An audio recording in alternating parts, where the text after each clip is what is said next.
Hello dear friends, you're most welcome at Study IAS with PN Sharma. Dear friends, आज हम 27 मई 2020 दैनिक जागरण का analysis करेंगे। तो आज के दिन दैनिक जागरण में कौन कौन सी न्यूज़ है जो हमारे यूपीएससी एंड स्टेट पीसीएस के पॉइंट ऑफ व्यू से इम्पोर्टेंट है, उन सभी का हम डिस्कशन करेंगे। तो डियर फ्रेंड्स, डिस्कशन स्टार्ट करने से पहले हम एक बार देख लेते हैं कि कोरोना के केसेस पूरे वर्ल्ड में एंड इंडिया में कितने हो गए हैं। अगर पूरे वर्ल्ड की बात करें तो पूरे वर्ल्ड में 56 लाख केसेज हो गए हैं। अमेरिका में सबसे ज़्यादा केसेज है 17 लाख के साथ, अमेरिका फर्स्ट पर बना हुआ है। सेकंड पर ब्राज़ील है 3,77,000। अगर इंडिया की बात करें तो इंडिया अंडर 10 में है 1,46,000 के साथ। और अगर दिल्ली की बात करें तो 14,000 केसेस दिल्ली में हो चुके हैं। एंड अगर राज्यों में बात करें तो राज्यों में सबसे ज़्यादा केसेस हैं महाराष्ट्र, जो महाराष्ट्र 54,000 केसेस के साथ फर्स्ट नंबर पर बना हुआ है। तमिलनाडु 17,000 के साथ सेकंड पर, गुजरात 14,829 केसेस के साथ थर्ड नंबर पर बना हुआ है पूरे इंडिया में। एंड फोर्थ पर है दिल्ली। तो ये सभी केसेस हैं। अब हम चलते हैं, हमारे लिए जो इम्पोर्टेंट न्यूज़ है वो है चीन को हिमायत का मिलेगा करारा जवाब। हमारे लिए ये न्यूज़ इंपॉर्टेंट नहीं है, जो लाइन लिखी हुई है ये हमारे लिए इंपॉर्टेंट नहीं है। हमारे लिए इंपॉर्टेंट है कि इंडिया एंड चाइना दोनों के बीच में प्रॉब्लम क्या चल रही है और इन प्रॉब्लम्स का सॉल्यूशन क्या हो सकता है और इन प्रॉब्लम्स के पीछे रीजंस क्या हैं। ये सभी हमारी जानने की एक मेन पॉइंट ऑफ व्यू रहेगा for UPSC and state PCS के लिए। अब हम यहाँ देखते हैं, यहाँ पर हम देखते हैं कि जनरल जब हम इस मैप को देख रहे हैं तो दोनों देशों के बीच में जो डिस्प्यूटेड एरिया है, यहाँ पर इंडिया, यहाँ पर पाकिस्तान, ये China, Nepal, Bhutan and Bangladesh. India पूरी तरफ से चारों तरफ देशों से घिरा हुआ है। यहाँ पर चाइना का क्लेम है, चाइना इसको एडमिनिस्ट्रेशन करता है किसका, अक्साई चीन का। और 1962 के वार के दौरान इसको ले लिया गया था। अक्साई चीन is the administrated by China but claimed by the India. India के द्वारा दावा किया जाता है कि ये मेरा पार्ट है, जबकि इसका प्रेजेंट में प्रशासन कौन देख रहा है, चाइना। साथ ही में चाइना क्या कहता है कि China's labels a large portion of Arunachal Pradesh as a South Tibet. Arunachal Pradesh का बहुत सारा पार्ट, ये जो पार्ट है अरुणाचल प्रदेश में, इसका बहुत सारा जो पार्ट है उस पर दावा जताता है चाइना कि ये मेरे तिब्बत जो है, जो इसका तिब्बत फैला हुआ है, इसका साउथ जो पार्ट है, दक्षिणी भाग है तिब्बत का, वो कुछ पार्ट अरुणाचल प्रदेश है। इसीलिए दोनों देश के बीच में the major territorial disputes between India and China. तो ये दोनों देशों के बीच में अक्साई चीन, अरुणाचल प्रदेश, लद्दाख एंड सिक्किम वाला पार्ट भी कई बार, जहां डोकलाम, वो भी डिस्प्यूट एरिया बना हुआ रहा है, कई बार न्यूज में रहा है। अब हम देखेंगे यहां पर क्या है, यहां पर मामला क्या हुआ अभी कि जो अगर जनरल देखें हम, अगर आप इसको देख रहे होंगे तो व्हाइट जो लाइन है ब्रिटिश ने ऑफर किया था 1899 में। मीन्स ब्रिटिश के द्वारा ये लाइन थी बिटवीन चाइना एंड इंडिया।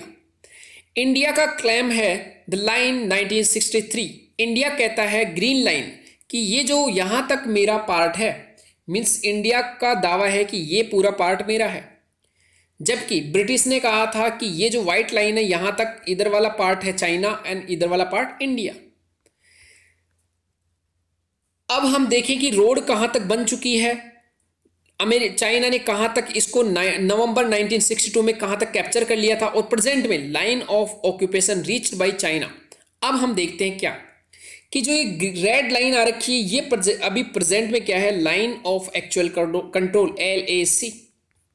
यहां तक 1962 में चाइना आ चुका था, लेकिन प्रेजेंट में यहां तक और आ चुका है। लाइन ऑफ एक्चुअल कंट्रोल कहां है, ये रेड लाइन। व्हाइट लाइन हमने बता दिया, अंग्रेजों के द्वारा दोनों देश के बीच में बंटवारे की लाइन ये थी। एंड चाइना ने अक्साई चीन में यहां पर रोड बना लिया है, ये रोड है। एंड इंडिया का दावा था कि ये पूरा पार्ट है मेरा, मीन्स ग्रीन लाइन। तो चार लाइन है, उनके बारे में आप याद रखना। एक एक्चुअल कंट्रोल लाइन, यहां तक चाइना का विस्तार हो चुका है, ये अंग्रेजों के द्वारा, और इंडिया की लाइन, और ये क्या है, सड़क मार्ग। अब यहां पर प्रॉब्लम क्या हो रही है देखना, यहां पर लाइन ऑफ एक्चुअल कंट्रोल क्या है, कि लाइन ऑफ एक्चुअल कंट्रोल में भी पूरी तरह डिमार्केटेड नहीं है, मीन्स ये भी पूरी तरह निर्धारित नहीं है। लाइन ऑफ एक्चुअल कंट्रोल केवल दोनों देशों के द्वारा सिंपली मान्यता दी हुई है। इसका कोई हिस्टोरिकल बैकग्राउंड उस टाइप का नहीं है कि इसको पूरी तरह मान्यता दी जाए। दोनों देशों के बीच में अभी बाउंड्री को लेकर डिस्प्यूट्स चल रहे हैं। पूरी तरह बाउंड्री जो है वो पूरी तरह निर्धारित नहीं है इंडिया एंड चाइना के बीच में, इसीलिए कई बार प्रॉब्लम आती है। रीजन क्या है, कल भी मैंने आपको बताया था कि अगर ये खेत है किसी का और दूसरे का खेत वो यहां तक मानता है, तो ये जो ओवरलैपिंग पार्ट है, तो इसमें जो व्यक्ति ए है ये कई बार यहां आएगा, व्यक्ति जो बी है जिसका खेत यहां तक है वो भी यहां तक आएगा। तो ये जो ओवरलैपिंग रीजन है इसमें दोनों देश की जब सेनाएं आती है, सेम यही कंडीशन इंडिया एंड चाइना के बीच में हो रही है। जब दोनों देशों की सेना इस ओवरलैपिंग पार्ट में आते हैं तो दोनों के बीच में क्या होता है, मतभेद, स्टैंड ऑफ।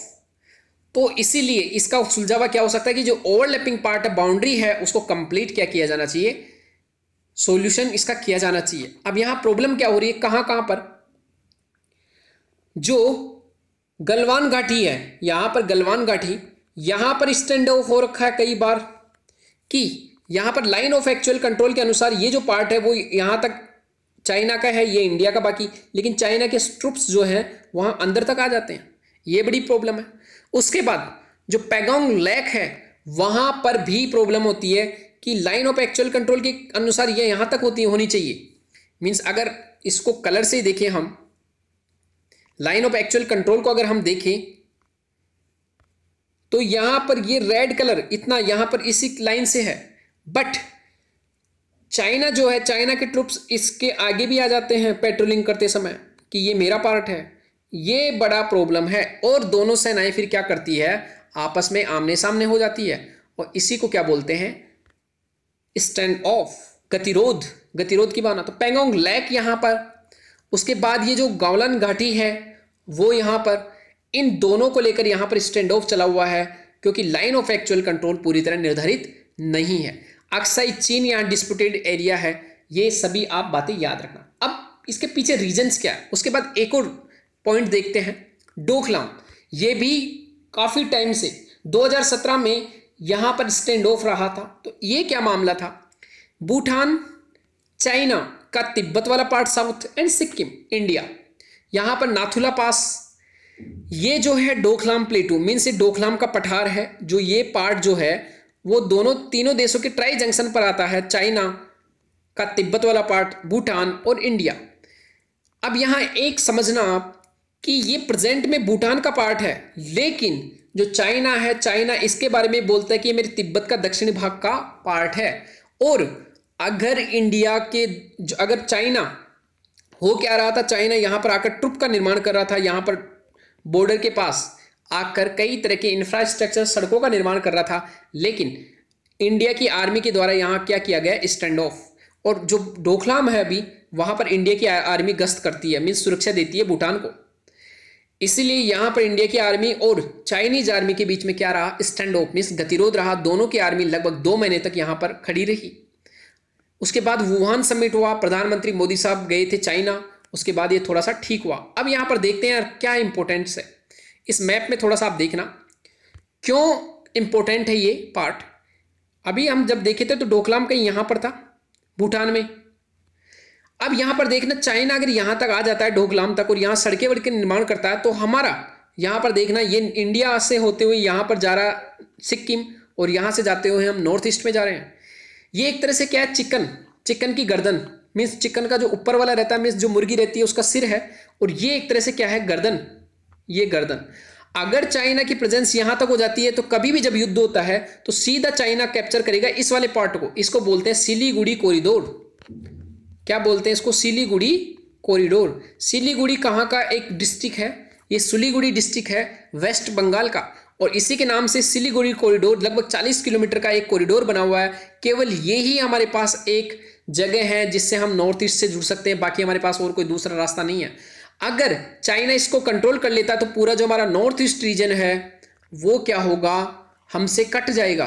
और जब नॉर्थ ईस्ट रीजन हमारा क्या है, एक तरह से मुर्गी की गर्दन और मुर्गी का जो सिर है, तो हमारा चिकन नेक पर अगर कब्जा कर लेता है। इसलिए इंडिया चाहता है कि ये जो डोकलाम है यहाँ पर चाइना का प्रेजेंस कभी नहीं होना चाहिए। तो इसको समझना ये बहुत इंपॉर्टेंट है, स्ट्रेटेजिकली ये बहुत इंपॉर्टेंट है। अब हमारा जो एक और न्यूज़ था जिसके ऊपर हमने पहले भी डिस्कशन किया था माय डियर फ्रेंड्स, यहाँ पर देखो ये न्यूज़ कितने दिन से लगातार चल रही है। आपने अगर पहले ध्यान से दिया होगा इस पर तो ये इजीली आपके लिए अब समझना बहुत इजी हो जाएगा कि दिल्ली के करीब पहुंचा टिड्डी दल, कई राज्यों में हाई अलर्ट।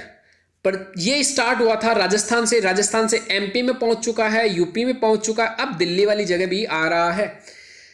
ये क्या होते हैं हमने पहले ही देखा था, ग्रास होफर होते हैं जो पूरे जो प्लांट्स हैं उनकी पत्तियां, उनके फूल, इन सभी को खाकर क्या कर देते हैं, खत्म कर देते हैं। और यहां पर पूरी लाइन लिखी हुई है कि ईरान और अफगानिस्तान ने भी क्या किया है, ईरान और अफगानिस्तान ने भी मिलकर कार्य करने का दावा किया है। तो ये मैं आज पता होगा आपको कि ये पॉइंट मैंने पहले ही क्लियर किया था। अब ये आप फिर आज देख लेते हैं कि क्या था मामला, कहां से स्टार्ट होते हैं। Horn of Africa, Ethiopia, Somalia और ये जो इरिट्रिया, यहां से यहां पर इनका ओरिजिन होता है, मीन्स यहां पर इनका प्रजनन होता है। और जैसे ही बारिश का मौसम स्टार्ट सा होता है तो ये क्या होते हैं, बारिश का मौसम स्टार्ट होने से पहले जो गर्मियां हैं वहां पर ये आना स्टार्ट हो जाते हैं यहां पर। और यहां पर ईरान, सऊदी अरेबिया, उसके बाद यूएई, बहरीन, कतर से होते हुए ईरान एंड अफगानिस्तान और पाकिस्तान में आ जाते हैं। आपको पता होगा जैसे ही बारिश स्टार्ट होगा तो बारिश में इंडिया में ये क्या करेंगे, फिर प्रजनन करेंगे और वापस लौट जाएंगे यहां पर। तो जो यहां पर जो डोरमेंसी पीरियड है, इनका डोरमेंट पीरियड है, वो कहां गुजारते हैं, यहां पर गर्मियों के समय। बारिश में ये प्रजनन के लिए इस साइड आते हैं, प्रजनन हुआ, अगेन यहां पर इनका माइग्रेशन होता रहता है। जैसे पक्षी माइग्रेशन करते हैं, साइबेरियन सारस जो रहते हैं, साइबेरियन क्रेन, वो बहुत ज्यादा सर्द ऋतुओं में इंडिया में आ जाते हैं, यहां पर प्रजनन करके वापस चले जाते हैं। उसी तरह यहां पर माइग्रेशन होता है, यहां पर ये गर्मियों के समय यहां गुजारते हैं, फिर यहां पर बारिश के मौसम में इधर आ जाते हैं। तो यहां पर याद रखना, अब प्रेजेंट में हमें क्या करना चाहिए इसके लिए कि ये इंडिया में इस जगह आते हैं, तो पाकिस्तान, अफगानिस्तान और ईरान के साथ हमें क्या करना चाहिए, अच्छे संबंध कर इसके बारे में अच्छा सा एक प्लान बनाना चाहिए। यहां पर हमें इसको रोकना चाहिए। एक दूसरा पार्ट ये है, और एक तीसरा पार्ट यहां इनका ओरिजिन जो है वहीं से इसको खत्म कर देना चाहिए। तो ये देशों के साथ क्या है, कोऑपरेशन हमें करने की जरूरत है। तो ये इतना सा याद रखना। 6 नंबर पेज पर चलते हैं हम सेकंड पर हमारे लिए किसी काम की न्यूज़ नहीं है। पेज नंबर 3, यहां पर भी आज हमारे लिए यूपीएससी के पॉइंट ऑफ व्यू से कोई न्यूज़ नहीं है। पेज नंबर 4, यहां पर भी कोई न्यूज़ नहीं है आज, इसलिए टेंशन ना ले। पेज नंबर 5, यहां पर भी कोई न्यूज़ नहीं है। इतना सा आप याद रखना कि हम हमेशा कोरोना चिल्ला रहे हैं कि कोरोना के कारण इतने लोग मर रहे हैं, लेकिन कई बीमारियां हैं जिनके कारण कोरोना से ज़्यादा लोग मर रहे हैं। इसी को बोलते हैं साइलेंट एपिडेमिक या साइलेंट पेंडेमिक। क्योंकि जो कोरोना वायरस के आते हैं तो हाई तोबा मच गया पूरे वर्ल्ड में कि ये पेंडेमिक आ गई, ये पेंडेमिक आ गई, लेकिन कुछ पेंडेमिक साइलेंट है, जैसे डायबिटीज, उसके बाद कैंसर, जितने कैंसर हैं, चाहे ब्रेस्ट कैंसर हो, चाहे प्रोस्टेट कैंसर हो, चाहे लिवर कैंसर हो, ब्लड कैंसर हो, इन कैंसर, टीबी, इन सभी के कारण लोग दिनों दिन कई मर रहे हैं। मैटरनल मोर्टिलिटी रेट, उसके बाद जो बच्चे हैं इन्फेंट मोर्टिलिटी रेट, ये बहुत ज़्यादा है पूरे वर्ल्ड में। तो यहाँ पर हृदय रोग, आत्महत्या, हत्या, पार्किंसन रोग, आगजनी, प्रोटीन ऊर्जा कुपोषण, मलेरिया, डूबना, कुपोषण, दिमागी बुखार, डायरिया, HIV, कैंसर, व्यस्त श्वसन संबंधी रोग, कम श्वसन संक्रमण, डिमेंशिया, पाचन रोग, नवजात विकार, जहर से, किडनी बीमारी, लीवर बीमारी, प्राकृतिक आपदा, आतंकवाद, शराब, सड़क दुर्घटना, डायबिटीज, गर्मी से, ड्रग्स, टीबी, हेपेटाइटिस और संघर्ष में मातृ संबंधी विकार, इन सभी में कोरोना के कारण जो जितने लोग मरते हैं उससे कहीं ज़्यादा लोग मारे जाते हैं। तो इसलिए याद रखना कि ये भी लाइन हम कभी न कहीं लिख सकते हैं। इनको बोलते हैं साइलेंट किलिंग डिजीज, कि ये ऐसे मारती है कि पता ही नहीं चलता है। तो इनको बोलते हैं साइलेंट एपिडेमिक्स भी बोलते हैं। अब हम चलते हैं पेज नंबर 6। पेज नंबर 6 पर हमारे लिए जो इंपॉर्टेंट है, ये इंपॉर्टेंट पार्ट नहीं है। लोकतंत्र का खा बदलने वाला संकट, ऐसा कुछ नहीं है। इन्होंने अपने व्यूज रखे हैं कि कोरोना वायरस के बाद क्या क्या प्रॉब्लम होगा, कि लोकतंत्र वाले देश, यहाँ कहना है इस आर्टिकल का कि लोकतंत्र वाले देश कोरोना वायरस को कंट्रोल करने में असफल हुए हैं, जबकि जहां पर साम्यवाद था, तानाशाह था, उन्होंने अच्छा काम किया है, लेकिन ऐसा नहीं है। यहां पर जो हमारे लिए इंपॉर्टेंट है, दुराग्रही चीन का दुस्साहस। यहां पर जो इंपॉर्टेंट पार्ट है वो हमने पहले भी डिस्कशन किया है कि गलवा गाठी जो है वहां पर हमको हुआ क्या था यहाँ पर, होता क्या है कि जो पेज नंबर फर्स्ट है यहाँ पर जो चाइना है, चाइना ने क्या किया है, यहाँ पर चाइना ने देखो सड़क बना लिया है, लेकिन जैसे ही लाइन ऑफ एक्चुअल कंट्रोल जो है रेड लाइन, इसके आसपास जब सड़क निर्माण करता है इंडिया, तो चाइना की आग लगना स्टार्ट हो जाता है। मिस चाइना आग बबूला हो जाता है कि आप यहाँ पर अभी लाइन ऑफ एक्चुअल कंट्रोल, हमारे दोनों के बीच में सीमा नहीं है, और अभी तो मैं आने वाले टाइम में कैप्चर करना चाहूँगा आपके इस हिस्से को, तो आप सड़कें क्यों बना रहे हो। चाइना की ये सोच है। इसीलिए जैसे ही इंडिया यहाँ पर सड़क बनाता है, चाइना उसका विरोध दर्ज करवा देता है। तो ये एक बड़ी प्रॉब्लम है। आगे हम देखेंगे कि डोकलाम विवाद हमने देख लिया। यहाँ पर जो आर्टिकल है इसमें डोकलाम विवाद से संबंधित भी बात की गई है। तो डोकलाम विवाद हम पहले देख चुके हैं कि कहाँ था। तो डोकलाम विवाद यहाँ पर पूरा दे रखा है कि डोकलाम विवाद, उसके बारे में हमने अच्छे से बात किया। यहाँ डोकलाम विवाद ये रहा 2017 में लगभग 73 डेज तक। तो ये लिए हमारे लिए इंपॉर्टेंट था, उसका मैप बनाकर हम काम करेंगे। अब इन्होंने जो सही सही बातें लिखी है कि ये चाइना जो ऐसा कर रहा है अचानक, ये क्यों कर रहा है, उसके पीछे दो रीजन है। एक, कोरोना वायरस के जो केसेस थे, कोरोना वायरस का जो केसेस थे उनको इसने छुपाया कि कोरोना वायरस कहाँ पैदा हुआ, कितने मेरे केसेस थे, कितने लोग मेरे मरे हैं, उन सभी को छुपाया। इसीलिए पूरे वर्ल्ड में ये पूरा अच्छे से पता नहीं चल पाया कि सही में ये बीमारी कितनी खतरनाक है, और इसी के कारण अमेरिका चपेट में आ गया। प्रॉब्लम क्या हुआ कि इस वायरस को इतना डेंजर नहीं समझा गया, इसलिए 1 दिसंबर 2019 को इसको पता किया। 1 दिसंबर को इसको चाइना में पहली बार पकड़ा गया था। उसके बाद जब तक 1 जनवरी के बाद में चाइना ने लॉकडाउन स्टार्ट किया था वुहान डिस्ट्रिक्ट में, तब तक लगभग 3.5 लाख लोग अमेरिका जा चुके थे घूमने के लिए। तो ये बड़ी प्रॉब्लम थी। अगर ये डाटा नहीं छुपाता, सही से बात करता तो काम ठीक था। इसलिए अब रीजन क्या हुआ है कि WHO वर्ल्ड हेल्थ ऑर्गेनाइजेशन क्या करेगा, एक स्वतंत्र जांच करने के लिए कहा है। साथ ही में जो WHO है उसमें हमने जो ताइवान है उसको हम एक तरह से अलग देश के रूप में देखते हैं, और उसको सपोर्ट किया है इंडिया ने। दोनों बातों को लेकर चाइना चिढ़ा हुआ है इंडिया से, तो इसलिए ये क्या करता है, इंडिया पर दबाव डालने के लिए ऐसे काम कर रहा है। आगे हम देखेंगे यहाँ पर जो चाइना है, यहाँ पर यहाँ पर आया है कि एक पीत सागर, दक्षिणी पूर्वी चीन सागर और ताइवान स्ट्रेट यहाँ पर आक्रामकता दिखा रहा है। तो ये कहाँ पर, यहाँ देखना, चाइना आक्रामकता दिखाता है कहाँ पर, साउथ चाइना सी, यहाँ पर पूरा कब्जा अपना बताता है। यहाँ पर 9 डैश लाइन के अनुसार दूसरे 200 की जो समुद्री सीमा है उस पर भी अपना कब्जा बताता है। ईस्ट चाइना सी यहाँ पर आक्रामकता दिखा रहा है, और येलो सी, पीत सी का मतलब येलो सी, तो ये तीनों जो सागर हैं यहाँ पर अपनी क्या दिखाता है, दादागिरी। साथ में जो ताइवान स्ट्रेट है यहाँ पर याद रखना, ये क्या है, ताइवान स्ट्रेट, इसके ऊपर भी अपना दावा जताता है। मीन्स ताइवान जो जल संधि है उस पर भी। उसके बाद येलो सी, ईस्ट चाइना सी और साउथ चाइना सी, मीन्स दक्षिणी चीन सागर, पूर्वी चीन सागर, एंड येलो सी मीन्स पीत सागर, और ताइवान स्ट्रेट, ताइवान जल संधि, इन सभी इस पूरे एरिया पर अपना कब्जा जमाता है। और इसीलिए इस पूरे एरिया में अगर मान लो आवागमन होता है बहुत ज़्यादा जहाज़ों का, तो ये किसके कंट्रोल में आ जाएगा, चाइना के में। साथ में तेल और गैस के बड़े बड़े भंडार हैं, उनको भी हथियाने के लिए चाइना लगा हुआ है। लेकिन इसकी ये जो नीति है ये अच्छी नहीं है। बस यहाँ पर इतना सा काम का है। आगे हम देखते हैं असरकारी हो सकता है मानव अनुकूल वायरस। यहाँ पर हमारे लिए सब चीज़ इंपॉर्टेंट नहीं है। इस आर्टिकल में हमको जो बातें देखनी है वो है फर्स्ट, यहाँ पर लिखा हुआ हर्ड इम्यूनिटी। हर्ड इम्यूनिटी ये क्या होता है कि मान लीजिए जनसंख्या है बहुत ज़्यादा किसी देश की, यहाँ पर किसी देश की जनसंख्या है, बहुत ज़्यादा लोग हैं, तो क्या होता है यहाँ पर हर किसी पर्सन का वैक्सीनेशन होना पॉसिबल नहीं है। तो क्या होगा कि कोई भी डिजीज आती है तो ज़्यादातर लोगों का क्या कर दो, वैक्सीनेशन कर दो, तो कुछ लोग जो बिना वैक्सीनेशन के वो बच जाएंगे। तो यहाँ पर हर्ड इम्यूनिटी का मतलब क्या होता है कि किसी देश की पॉपुलेशन के ज़्यादा से ज़्यादा लोगों का वैक्सीनेशन कर कर उस डिजीज से लोगों को बचाना क्या है, हर्ड इम्यूनिटी, ताकि जब इन लोगों में नहीं जाएगी डिजीज तो इन लोगों से तो फैलती, तो ये अब क्या है, रुक जाएगी। तो इसे बोलते हैं हर्ड इम्यूनिटी।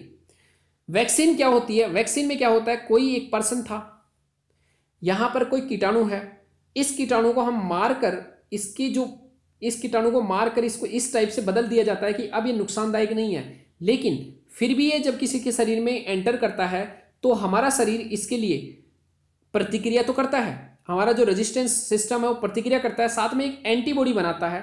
और ये एंटीबॉडी ऐसी रहती है कि फ्यूचर में अगर ये वायरस रियल में जीवित रूप में अगर एंटर करता है तो इसको पकड़ लेगा और इसको जल्दी से मार देगा। क्योंकि कई बार जब वायरस हमारे शरीर में एंटर करता है तो वायरस एंटर करने के बाद जो प्रक्रिया होती है तब तक काफ़ी टाइम लग जाता है, तब तक वायरस इतना ज़्यादा तेज़ी से अटैक कर देता है कि हम कुछ नहीं कर सकते।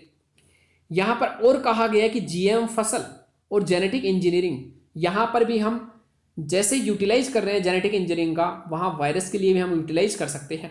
वायरस से संबंधित बीमारियों के लिए जो दवाइयाँ हैं, वैक्सीन है, उनको बनाने के लिए। तो इसको बोलते हैं रिकमेंडेड वैक्सीन। ये कैसे होता है? जीएम फसल क्या होती है पहले समझना। एक कोई सामान्य फसल है, अभी क्या हो रहा है कि जब मान लो ड्राउट आ रहा है तो ड्राउट में सूख जाती है। लेकिन मैंने क्या किया कि मैंने सोचा कि ड्राउट से बचने के लिए, राजस्थान में बहुत सारे पौधे हैं जो ड्राउट से बच जाते हैं, उनमें कोई ऐसी जीन है जो इनको ड्राउट से बचाती है। तो मैंने इस ड्राउट वाली जीन को इस प्लांट में डाल दिया जेनेटिक इंजीनियरिंग के द्वारा। मीन्स जो डीएनए था उसमें जीन होती है, इस जीन को ट्रांसफर कर दिया इस प्लांट में। तो अब ये प्लांट क्या हो गया? Drought resistant. अब इसको हम सामान्य जगह भी उगा सकते हैं जहां पर पानी की कमी हो। तो इसीलिए इसको कहते हैं हम जेनेटिक इंजीनियरिंग। उसी तरह एक होता है रिकॉम्बिनेंट वैक्सीन। रिकॉम्बिनेंट वैक्सीन में क्या होता है कि किसी एक जीव की जीन को लेकर, अगर मान लो कोई एक जीव है उसके जीन को लेकर हम क्या करेंगे, एक ऐसी वैक्सीन बना दें जो ऐसे एंटीबॉडी प्रोडक्शन करे जो हमें कोरोना वायरस से बचा सके। तो ऐसे क्या होता है? Recombinant vaccine. यहां पर एक वर्ड है बैक्टीरियोफेज, एक है जीन थेरेपी। पहले हम समझते हैं जीन थेरेपी क्या होती है। अगर कोई व्यक्ति है, उसकी कोई एक जीन खराब हो गई। जीन क्या होती है? हमारे छोटे छोटे जब डीएनए के पार्ट रहते हैं जो हमारे लक्षणों का कंट्रोल करते हैं। हमारे शरीर में लगभग 30,000 जीन है। जैसे आंखों का रंग है, कोई पाचन को कंट्रोल करता है, कोई ब्लड निर्माण के कंट्रोल करता है, कोई हमारे देखने को कंट्रोल करता है। तो जीन का काम है क्या? हमारे शरीर के एक एक लक्षणों का कंट्रोल करना। अगर किसी कारणवश किसी ये व्यक्ति है, इसके द्वारा जो देखने का या इसके बालों का कलर है वो खराब हो गया, मान लो वाइट हो गया, क्योंकि ये जीन जो प्रोडक्ट बना रही थी, जीन जो उत्पादन कर रही थी जो ब्लैक बनाने के लिए बालों को, वो खराब हो गई।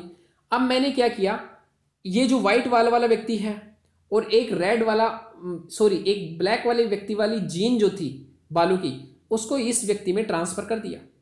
या फिर इस व्यक्ति को कोई डिजीज है खतरनाक, इस व्यक्ति को सही वाली जीन है, इसको कोई बीमारी नहीं है, तो इस व्यक्ति के डीएनए से निकालकर एक जीन हमने यहां डाल दी। तो क्या हो जाएगा? इसे बोलेंगे जीन थेरेपी। अब यहां यह मत सोचना कि इस व्यक्ति की मृत्यु हो जाएगी क्योंकि इससे जीन हम ले रहे हैं। जीन की कई कॉपी होती है, एक ही जीन की कई तरह की कॉपियां होती हैं, उनको हम ले सकते हैं। या फिर ऐसी जीन को हम बाहर प्रयोगशाला में भी बना सकते हैं। तो ये होती है जीन थेरेपी। एक होता है बैक्टीरियोफेज, इसको समझना। बैक्टीरियोफेज क्या होता है? जैसे वायरस जनरली रहता है, जैसे वायरस अभी जो कोरोना वायरस है जैसे काम करता है वैसे बैक्टीरियोफेज भी काम करता है। तो कोरोना वायरस भी ऐसे ही काम करता है। जैसे हम बैक्टीरियोफेज को माने या कोरोना वायरस को, तो बैक्टीरियोफेज क्या होता है? बैक्टीरिया को मार देते हैं, जबकि कोरोना वायरस हमारे शरीर की सेल्स पर क्या करता है? कब्जा। अब क्या होगा, ये बैक्टीरियोफेज क्या होता है? इसको एक वायरस ही है, ये बैक्टीरिया की सेल पर जाता है और यहां पर जाकर उससे चिपक जाता है और अपना जो डीएनए है उसको अंदर कर देता है। बाद में क्या करता है, सारी जो मशीनरी है बैक्टीरिया की उसको अपने कंट्रोल में लाकर अपने लिए पदार्थों का निर्माण करता है और बाद में अपनी कॉपियां बनाता है, अपनी जैसी कॉपियां बनाता है और अपनी जनसंख्या बढ़ाकर वापस इसको तोड़कर निकल जाता है।